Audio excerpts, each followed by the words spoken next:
Welcome to another episode of Crypto with English. So, as you all know, blockchain has very much shaped and defined what we're going through right now, the fourth industrial revolution. So, if real estate is the most ancient and enduring of all assets, I'd like to introduce a company that has really combined both of those worlds and are doing some very serious um, and dynamic things in this space as well. So, I'd like to introduce to you all Alexander McGee, co-founder at Balcony DAO, fellow Jersey guy like myself as well, literally almost right down the street. Yep. Alex, thank you very much for coming on today. No problem, man. Thanks for having me. Anything for a fellow New Jerseyan that says Taylor ham and cheese and not pork roll. Damn right. I could definitely. I'll drink to that. Yep. So, if you could talk about Balcony DAO. For So, sure. we're talking about Web3 enabled real estate.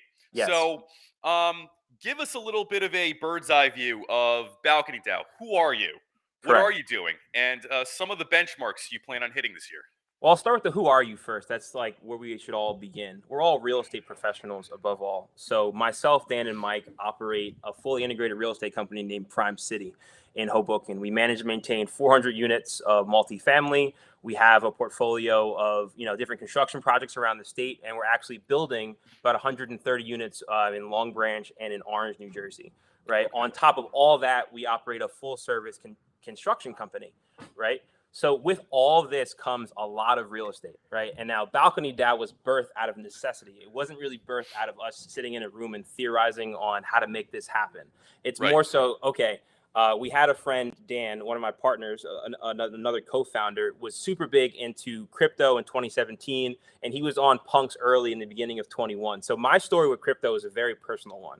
I was that friend that was left out, right? Or not left out, just like, I didn't really get it right away, and I was watching from the sidelines, from the bear market to like the last big bull run, right? Yeah. So we're all sitting in the office, and Dan walks in one day. He's like, "Hey, I just bought some crypto punks," and I'm like, "What do you mean you just bought some crypto punks?" This is like in February of 2021. So he shows me a Okay. little like JPEG that he bought for like $10,000, and I'm like, "You spent 10 grand on this JPEG?" He's like, "No, trust me, it's gonna be the next big thing. Like these new things called NFTs came out. Like it's gonna transform. It's gonna really transform the whole industry." And now, like I understood on a very high level what like cryptocurrency was, what Ethereum was, and what Bitcoin was, but from a stock perspective, not what the actual technology does. And Sure. I think that's like the biggest like learning curve when you actually get into the space.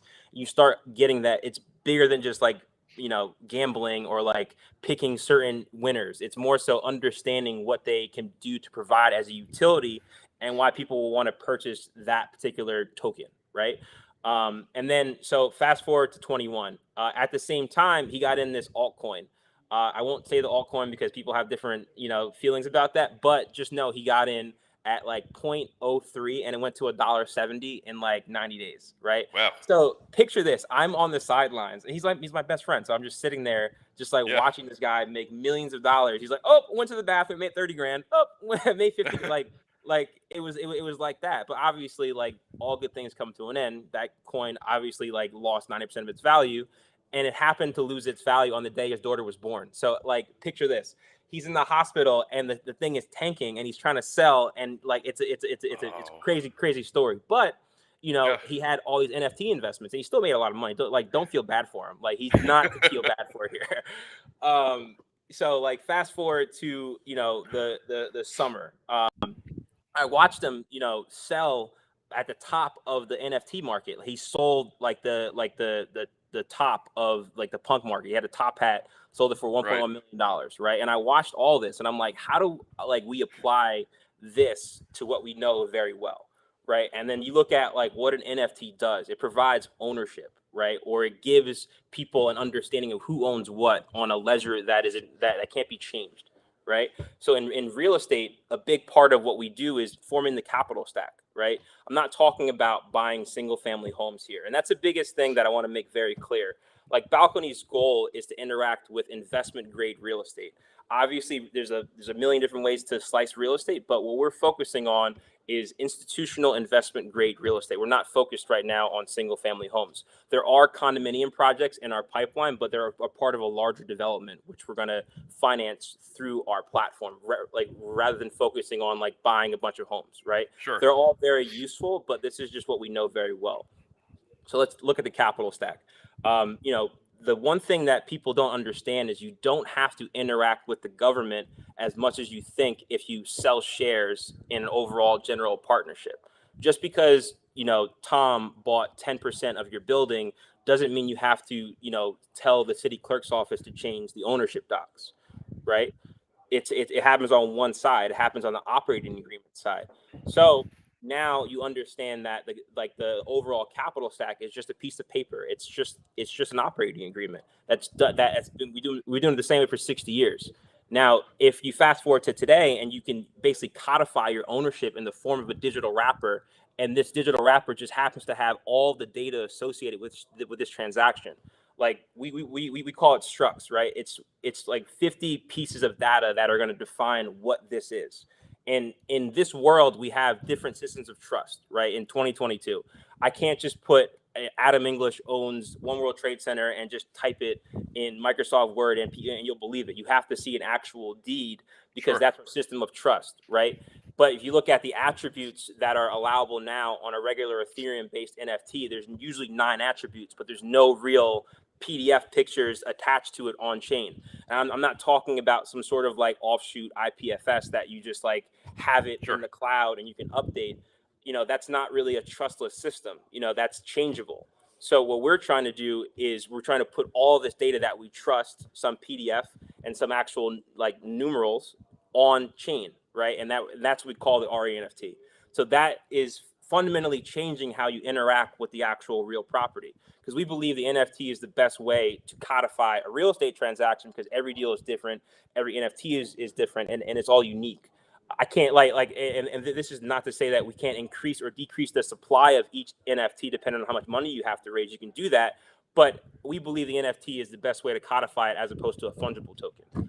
And that's just our whole ethos, right? So, just to wrap it all in a bow, Balcony is designed to bring real estate and hard assets on chain that produce cash flow and provide a legal compliant way for you to purchase this asset and know that you can pass on generational wealth to your kids by owning real estate through digital assets and having the same ability to use all of what real estate provides on a tax level to your benefit.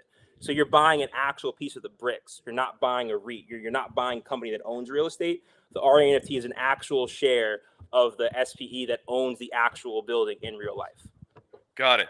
So to conceptualize this a bit further, effectively a user, an investor, is almost buying like a Satoshi or like a I guess you could say a subunit, so to say, of whichever parcel of land that they. Well, yeah, I mean, like it's a limited partnership. It's the Right. same thing as if there was no crypto layer involved and you wanted to get in a real estate deal and you weren't the sponsor, you're probably going to be in a limited partner position. The difference is the access that you need to have to get access to these sponsors for these deals, right? So there's 2 ways to look at it. There's access on the internet right now. You can go to different funding websites and look at different deals, and you can look at LoopNet, CoStar. You can make your own decisions. But a lot of times those opportunities aren't transformational projects, right? They're not in the most desirable locations. The difference with Balcony is we're not raising money to go buy the land and then to go raise money again to go build it. We own all the land already. Like our $2 billion pipeline is of deals that we own or our family owns. So we already control it, right? So all we are doing is funding a limited piece of the opportunity, and it's inconsequential to be successful for the build. Meaning that like I can sell 1 or I can sell 100, and I know I can still build it. And I think that is great because it makes my community trust me more. It's like, okay, this guy's not selling 90% of the equity, only holding 10, and then just gonna like leave, right? Like we're signing personally on all of these construction loans. So Alexander McGee, the person, is personally guaranteeing Balcony's success by signing my name and my life to this. This is what I do. and this is no, and like I don't want to make it seem like I'm some saint like trying to like change the world. Like this is what I would do if balcony didn't exist, right? This is how real estate professionals build buildings, and we're just making the process a bit easier by using NFTs and our payment rails to get on the system. Wonderfully said. And you mentioned, something interesting earlier, generational wealth, and I've heard this anecdote thrown around quite a bit. But one of the best ways to build generational wealth, if you're thinking about your kids, your grandkids, you're thinking about people down the line, is actually through real estate. So owning land ownership in general provides a level of financial almost mobility and security that I think maybe in fact other assets don't have, at least when it comes down to generational wealth. So if somebody's looking to get started with balcony Yep. and they don't know anything about real estate, Yep. and they were to come to you and they were to ask where to get started, what should people look at when I guess sizing up a piece of real estate? I would imagine the principles, either online in the metaverse on the blockchain and in real life, I would imagine there's still some sort of parallel. And I imagine many of those principles are kind of the same. Like where should somebody get started? They're looking to build a portfolio. So I'm a bit old school when it comes to real estate, right? Like I'll get into the bricks first because that's how I was taught. You have to understand the bricks, the area, before you get into what your return is, because real estate starts with location in my mind. So if you don't know anything about anything, it's like pick a train station that you're like is in the town that your asset is in. See how far that train station is from that asset. See where the train station goes. Do the people in that town go to that city that's near where you're going to buy? Right. Are there attractions? Right. Are you in the middle of nowhere? What is the demographic of that town? Are people actually? Is it a desirable town? Are you moving to like middle of nowhere Kansas, or are you going to Fifth Avenue? Right, they all matter. I think that's first. Second, it's more of a financial question you have to ask yourself. It's like, all right, where like if I have $10,000, if I leave it in my savings account, what's the goal? Is it for an emergency fund? Is it for like my kid's college? Is it just hanging out there? Is this how because like as kids, I'm a 90s baby, right? So like we were all trained to like save your money. You got to just save.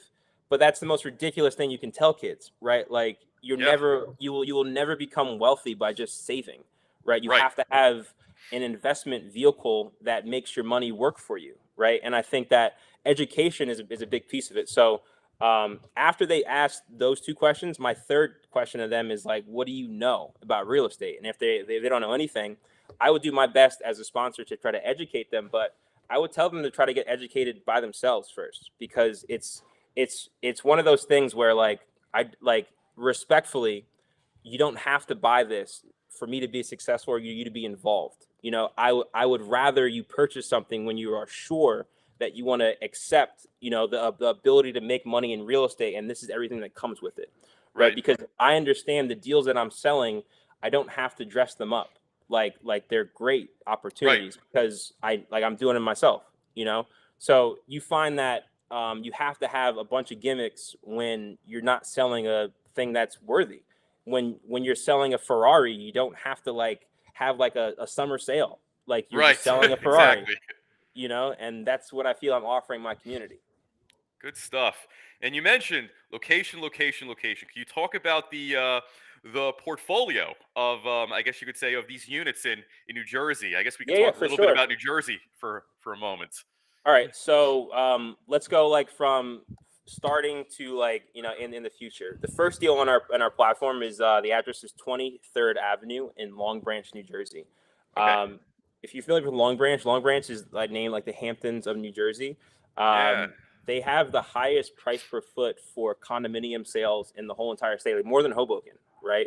Oh wow! Like it's pushing like almost $2,000 a foot in some locations, which is pretty interesting. And the other cool part about it is it has a train that gets you to Manhattan in about an hour, and there's a ferry stop at Atlantic Highlands that gets you to Fide in about a half hour, and they serve beer on that ferry. So that's a little tip for you there. It's called the what is it called? The Sea Streak. So like you take it from Fide and it drops you to Atlantic Highlands, right? And then they're also trying to build the ferry in Long Branch also, right? So they're just trying to make, living on the beach and commuting to the city a real thing. Surrounding Long Branch, you have these communities that are some of the wealthiest communities in the whole entire state. Deal, Allenhurst, Monmouth Beach, Rumson. Like Bon Jovi lives in Rumson, and so does Bruce Springsteen, right? So That's like right. Yeah. it's one of those areas that are very hard to get into. Now let's talk about the deal. We bought a warehouse that was the first like Model T Ford factory in Long Branch, and it since turned into an art gallery, and it was zoned for like 13 or so units. Our job as real estate professionals is to figure out the highest and best use for a location. And if that calls for getting a variance or getting the city to see a different design that'll in turn get more units and fit in their overall plan, then you add value to that location. And by adding value to that location, you basically add value to your position. If now you can build 30 units instead of 13, the money that you've already made before you put a shovel in the ground is there, right? And that's exactly what we did. So we got it zoned for a 31 unit building, 1 unit commercial and 30 units residential. It's a 3-block walk to the beach. It has a roof deck. It has a nice bamboo style patio, ocean views in some units, but overall it's very convenient for people that want to commute to the city, or if not, you're in the city, sometimes it's close to the highway, right? So it's about a 10-minute drive to the Garden State Parkway. And I can't get it stressed enough, like how awesome Long Branch is and how hard it is to buy land there. It's hard to buy land anywhere, right? But it's hard to get it entitled because you have to understand the political landscape properly to do that. And that's the value that sponsors bring. So just to fast forward to Balcony, Alex McGee, Dan Silverman, and Mike are also the first clients of Balcony too, right? Because we're acting as the sponsor, putting our deal, like Prime City technically is putting their deal on Balcony's platform. It just so happens that the CEO of Prime City is also one of the co-founders of Balcony, right? So we're going to have a great user experience to tell you guys. It's like, hey, we this is what we did. We did it on our property. It's basically like the tattoo artist that tattoos on himself first and tells you that he can tattoo. Like that's exactly what we're doing. Right. Yeah, and just to add some context to that, anybody from New Jersey or just the tri-state area in general, often people migrate, so to say, down to the Jersey Shore during the summers. People from Pennsylvania, New Jersey, New York. Something to keep in mind as far as Long Branch, there are a lot of very high-end, very, you could say, lovely communities.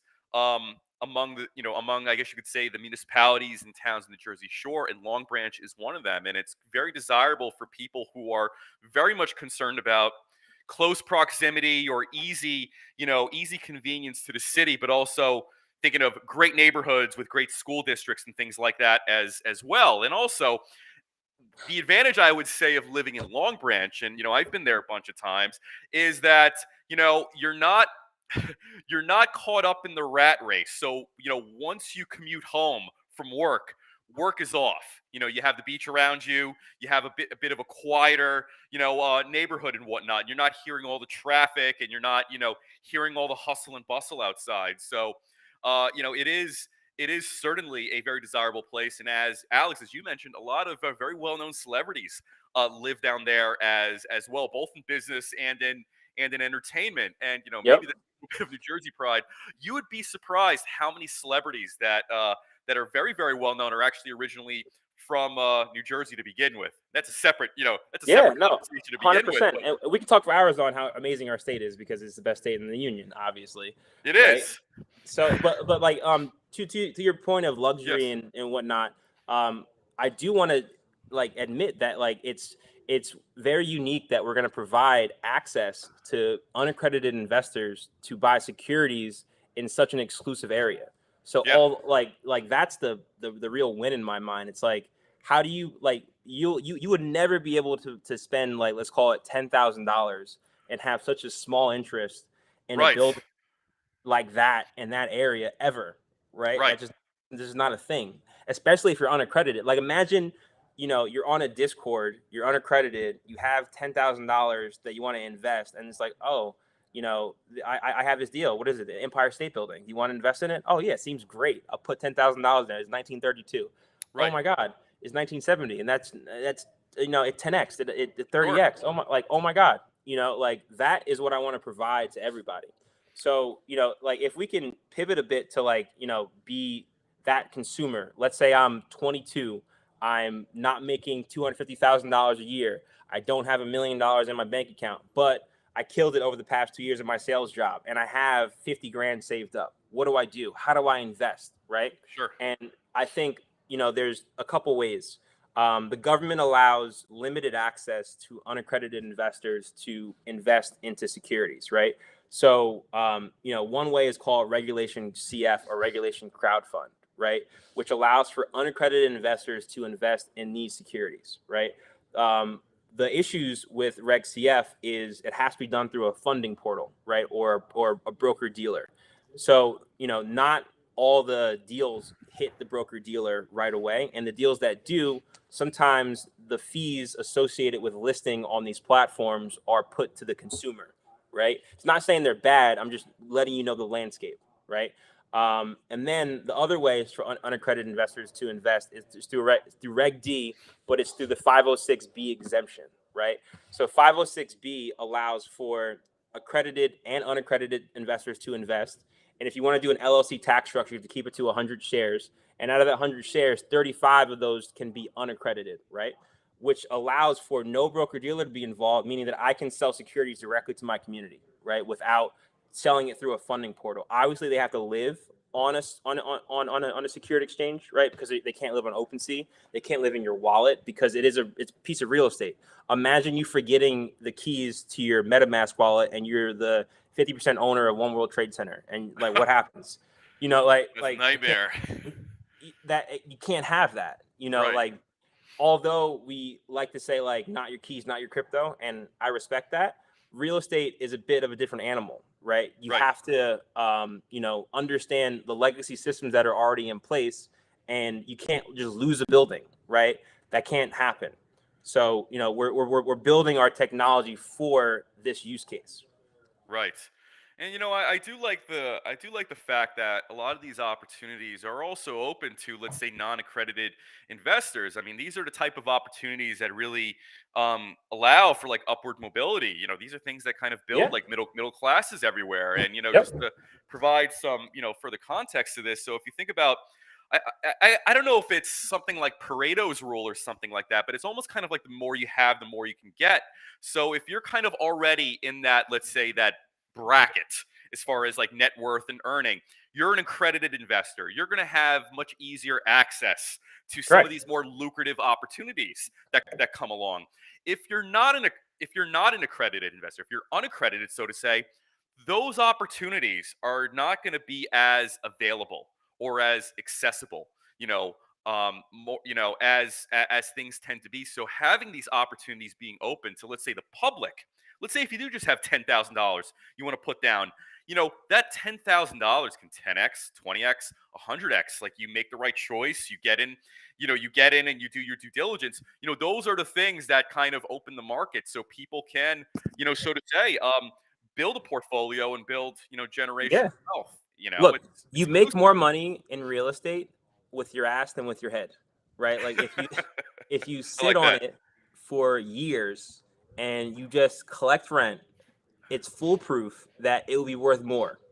Like there's no time in American history where if you held a piece of property for, let's call it 15 years, that it's worth less than 15 years ago, right? Right. Like it's one of those things that always appreciates over time. Obviously there's dips, obviously there's downturns, but if you look at the trend of real estate values over the history of whenever they were keeping values, it's on an upward trend, right? Right. The other thing about like the accredited non-accredited argument, it's like the accredited investors just have better friends too. Let's be totally Yeah, honest. and that's what I was getting at too. They have that network to, Yeah, well, like dig let's into. let's tell our communities the secrets of how deals are done, right? And I'm new to this, so I'm gonna peel back the curtain a little bit. I started playing golf a ton during COVID, right? Because I was an athlete in college, and I still think that golf is the one time where you can get people for 4 to 5 hours with no real cell phones and the ability to talk to people. You don't really have that opportunity for serious men, right? Or women. Sure. Let's say you're a very high performing individual. You have very limited time for anything, right? But everybody loves to have an outlet, and golf is that one spot where it's not like a basketball or like active all the time environment. You can Right. really talk to somebody. It's very deliberate. You know, Yeah, you can really yeah, take your time and yeah. correct, correct. And it's looked at as like the gentleman's game, right? So there's a lot that kind of goes into that. So I joined a country club. From joining that country club, playing golf helped start Balcony. I, and that's the God's honest truth. Like we had this whole idea of like merging crypto and real estate, but I don't run a DeFi shop. I don't have like a history of coding Solidity, right? Like I'm not like a CTO, but I have great ideas and I have the ability to put people in a room together and make great teams. So I was literally playing golf one day with a guy I didn't know, and turns out he has a crypto hedge fund and did stablecoin yields, and Awesome. managed over $100 million, right? And he's my age, and we just became boys. And he really opened the door for us, and just not even in the money sense, like just relationships. Hey, call this guy. Hey, I'm gonna pull you in this like DeFi chat. You should look at it. Hey, if you Right. want to like understand more, like this guy on Twitter is great. And like Twitter is probably the best place to learn, in my opinion. Like there should be classes taught on like the info spread on Twitter, because Oh yeah. it's like we have this perception in our head that like if I wasn't taught it when I was like 5 in my like big textbook, it's not real. Or like like our Sure. systems of like saying what's true and what's not are kind of jaded, because like the anonymous guy on Twitter probably will give you more alpha than your encyclopedia would. Very good point. Yeah, absolutely. And and going from that as well, one of the impressions I got from you guys when I think we first did the Twitter Spaces a few weeks ago, you guys really dotted all the I's and crossed the T's when it came to setting up the company, going through all the proper channels when it comes to legal and regulation. And I will say this, just anecdotally speaking, I've seen so many great ideas fall on their face because it seems to be maybe people just get too passionate about their idea and they miss those small details along the line. Can you talk about, some of those, Yeah, talk about some of that journey when you were starting Balcony DAO and how right. you made this a very tight ship, so to say? Just because it's a JPEG and it's on OpenSea doesn't mean it's not a security. I think that is rule number one. When we first started Balcony, we were like, all right, what if we had, and for like prior to Balcony, it was called Brick Trade, right? That was our first name, and Oh, we, nice. we were so happy about it. Like, oh, we're Brick Trade, we're this, we're that. Like, how do we do this? So like, okay, what if we had like 23rd Avenue in the metaverse, and it just so happens to have the same rent and same square footage as a building in real life? Can we then sell a JPEG based upon a position in real life that's not there, right? And like the long and short of it is no. I mean, it sounds good for like a week, but when you really break it down, you can't do that, right? Right. Mirror Protocol did something like that where they had like a fake stock exchange and people were making positions based upon that, and they got sued and whatever, right? You can't fight the government. You just can't. You got to work with them. So I think when you start going down the rabbit hole, you look at OpenSea and you look at what these NFTs get you, or if they get you any airdrops. A lot of that can be looked at as securities, right? Or it can be looked at like you may not get trouble right now, but they don't play for right now. It's like they tell you what you did when you were in 3rd grade. It's like, hey, like Yeah, yeah. look at this. You said this in '95, like at the school bus stop. Like that's kind of how the government runs. So you have to understand that and just act with caution. Like we're all good guys, right? We're all law-abiding, good citizens that just want to do this idea in the most compliant way possible and enhance the system. I'm not even suggesting a hard fork. I just want to enhance what's there, right? So let's go back to the utility token side. There's things called no action letters. So what no action letters are the SEC basically gives like the wave of like you're good to go to different projects if they were to be on the line of utility versus security, right? And they act as like case law. And keep in mind, I'm not an attorney. I just like law. So case law is what attorneys use to draft opinions for your business plan. So let's say if you had a business plan that wanted to go to the moon, but there's a lot of regulations to go to the moon, they read all of them and they charge you for reading and making their opinion based on their experience, and then they give this to you, and then they say, okay, this is like, I'm never going to give you like a yes or no. It's more so red light, yellow light, green light. It's like green light is like ultimately safe. There's amber, there's yellow, and then you can just try to be safer, because like what they don't realize, or people don't realize, is things change, like administrations change, like SEC chairmans change. So your project is going to probably see a couple different viewpoints on securities law and cryptocurrency, right? Just because it's not illegal now doesn't mean that it's going to be illegal in the future. So you have to just understand that going into it. So let's go back to the no action letters. There's no action letters right now that are already talking about token sales, right? There's no action letters right now that are talking about membership passes. And if you look at a lot of these projects, a lot of them are membership into a club that gets you access to something else, mine included, right? So you have to understand why there are memberships to something. Is it a club in real life? Is it, access to me? Is it access, or is it a ticket? The best way to do it, in my opinion, is the ticket analogy. So, like, just walk me here. Imagine you had like floor seats to the Knicks, and they were trash, and then all of a sudden they traded for LeBron James and made the NBA Finals. Your floor seats are now worth way more than what you bought them for. So then, if you were to go then sell those floor seats to someone else, in theory, you failed the Howey test, right? Because you made money on the sweat of someone else, right? But there's a no action letter that basically absolves ticket sales from being securities, because basically StubHub and all these other, like in Ticketmaster, that have secondary marketplaces. In theory, a secondary marketplace is a security marketplace. Look at shoes, Jordans, right? I can wait in line. I can buy 20 pairs of Jordans, and I can go and resell them to someone else and make a quick profit. Like in some like weird way, that is violating securities law, right? Like you can get down so granular, but it's like, will a cop pull you over for jaywalking? Probably not, but they could. Right. Like it's all very subjective.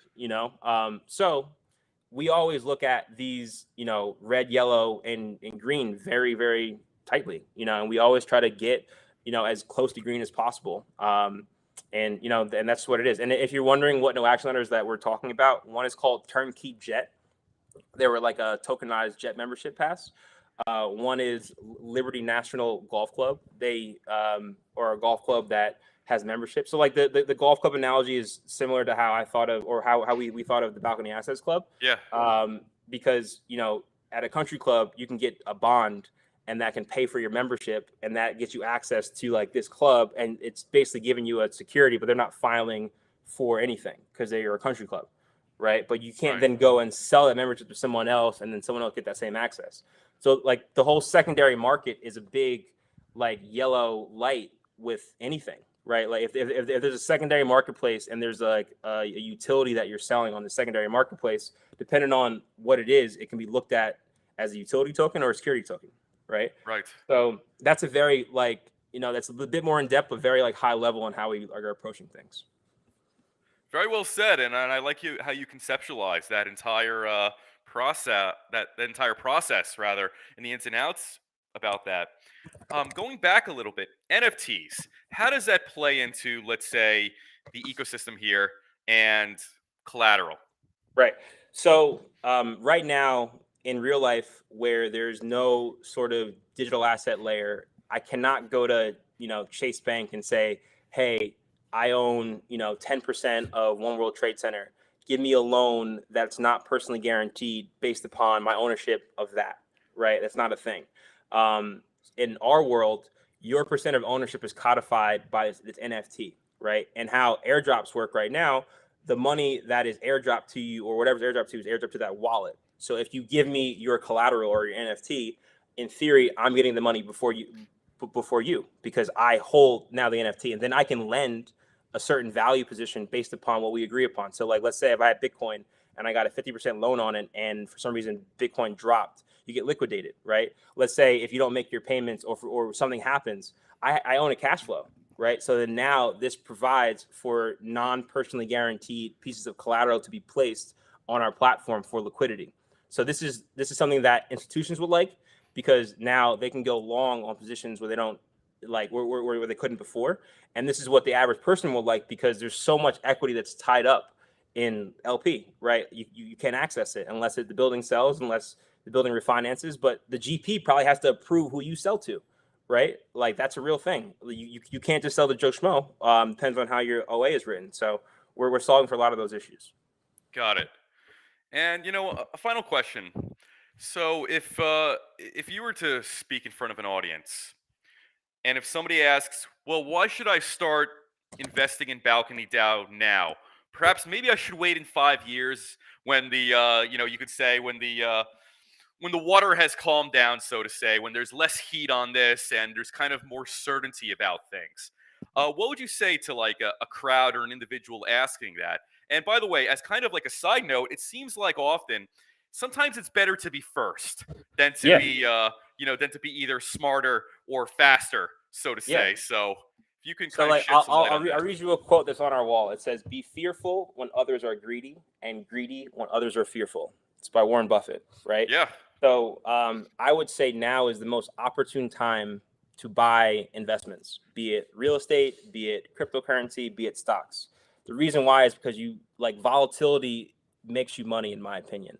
When right. things are Absolutely. static, you can't trade it. Like you can make money on the downturn, and you can make money on the increase, depending on how you're looking at a situation. Now, in regards to Balcony, this is why Balcony it matters, is because we're selling a stable cash flow that cannot lose 90% of its value in 72 hours. Like that's just not a Right. thing with real estate, but I'm not promising you, Temple Dow level returns, right? I'm not promising you 1,000,000% APY. What I'm promising you is a easy off ramp or on ramp to real estate and cryptocurrency by way of blockchain. And we can secure that with an actual asset in real life that you can touch, which I think is very novel. And I think the best thing you can do for your children is to start buying real estate. No one has lost if they kept buying real estate their whole entire life, and they did it in a safe and effective way. I'm not saying there's bad deals out there. I'm not saying that every deal's gonna be a home run. But Right. if you do your research and you do things methodically, you'll probably end up on the right side, over time. Well said, Alex. I have to say, it was an absolute pleasure having you come on to the show today. And, from one Jersey guy, to another, I really do appreciate what you and your team are doing with this project and opening the market for more participants to, get involved. I mean, these are the things that change Yep. generations and generational wealth, for people. And I think opportunities that would otherwise be closed for many, these are going to be one of the vehicles that are going to allow more passengers to kind of jump on and really start building real estate portfolios and things that they can pass on to their children and generations onwards. So Alex, again, thank you very much for coming on. I'm very excited to see what you and the team at Balcony DAO have in store for the rest of the year. I'll definitely be keeping an eye on it, and I'll Yeah. definitely be keeping tabs and celebrating such success as well. Hey man, come by the office whenever. We're right above Yeah, Texas, Arizona. We're next to the path over in Hoboken. So whenever you're in town, hit us up. Thank you again, and let's stay in touch. absolutely. Much Talk to you appreciated, soon. Alex. Bye Talk to bye. you soon. Yep. Bye.